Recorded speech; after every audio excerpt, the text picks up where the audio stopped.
తెలంగాణ రాష్ట్రంలో ప్రసిద్ధి చెందిన పుణ్యక్షేత్రం ఏడుపాయల వనదుర్గ భవాని మాత ఆలయంలో సోమవారం తెల్లవారుజామున ఆలయ పూజారి శంకర్ శర్మ ఆధ్వర్యంలో అమ్మవారికి ఆలయ పూజారులు అభిషేకము, పంచామృతాభిషేకం, పట్టు వస్త్రాలంకరణ, పుష్పాలంకరణ గావించి కుంకుమార్చన, మంగళహారతిచ్చారు.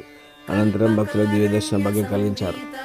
ఆలయ వీరేశ్వర ఆధ్వర్యంలో భక్తులకు మౌలిక సదుపాయాలు కల్పించారు. అమ్మవారికి ఓడి బియ్యం, తలనీలాలు, బోనాలను సమర్పించారు.